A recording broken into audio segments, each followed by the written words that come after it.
హైదరాబాద్ ప్రధాన వార్త చూసుకుంటే తెలంగాణలో రోజురోజుకి కనిష్ట స్థాయిలో ఉష్ణోగ్రతలు నమోదవుతున్నాయి. ఉదయం సమయంలో కూడా ఇప్పటికే కనిష్ట స్థాయిలో ఉష్ణోగ్రతలు కూడా నమోదవుతున్నాయి. అటు తెలంగాణ రాష్ట్ర వ్యాప్తంగా అటు ఉత్తర తెలంగాణ దిక్కు, ఇటు ఈశాన్య తెలంగాణ దిక్కులో కూడా కనిష్ట స్థాయిలో ఉష్ణోగ్రతలు కూడా నమోదవుతున్నాయి. ప్రధానంగా సెంట్రల్ జోన్గా ఉన్న హైదరాబాద్లో చూసుకుంటే మాత్రం ఇప్పటికే ఇక్కడ కూడా కనిష్ట స్థాయిలో ఉష్ణోగ్రతలు కూడా నమోదవుతున్నాయి. మధ్యాహ్నం సమయంలో కూడా గరిష్ట స్థాయిలో ఉష్ణోగ్రతలు కూడా పెరుగుతున్నాయి. ఏదేమైనప్పటికీ కూడా రాగల 3 రోజుల పాటు తెలంగాణలో మరింత ఉష్ణోగ్రతలు కనిష్ట స్థాయిలో నమోదయ్యే అవకాశాలు ఉన్నాయని కూడా వాతావరణ అధికారులు హెచ్చరికలు కూడా జారీ చేశారు.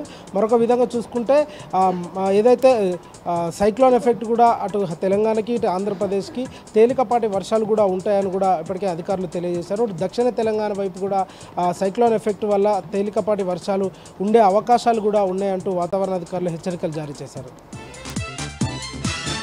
ఏదైతే ప్రభుత్వ హాస్పిటల్లో బస్తీ దవాఖానలో కనీస దగ్గు జలుబు మందులు కూడా లేనట్టుగా కనిపిస్తుంది. ఇక్కడ హైదరాబాద్లో ఏ బస్తీ దవాఖానలో కూడా అంటే పిహెచ్సి కానీ సిహెచ్సి యూపీహెచ్సిలో కూడా ఎక్కడ కూడా మినిమం అంటే ఏదైతే కేసీఆర్ హయాంలో 56 రకాల మందులు ప్రొవైడ్ చేశారో ఇప్పుడు కానీ కాంగ్రెస్ ప్రభుత్వంలో కనీసం 18 రకాల కూడా మందులు కూడా ఇప్పటికే ప్రజలకు అందుతలేవంటూ కూడా వాళ్ళు ఆవేదన వ్యక్తం చేస్తున్నారు.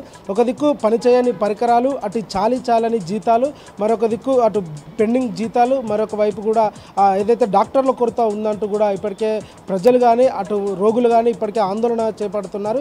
ఏదేమైనప్పటికీ కూడా కాంగ్రెస్ ప్రభుత్వం మరియు అటు వైద్య ఆరోగ్య శాఖ మంత్రి రెండు చొరవ తీసుకొని మరి ప్రభుత్వ హాస్పిటల్ కానీ బస్తీ దవాఖానలు కానీ మెరుగుపరచాలి, ఇలా మెరుగైన వైద్యం కూడా ప్రజలకు అందించాలంటూ కూడా తెలియజేస్తున్నారు.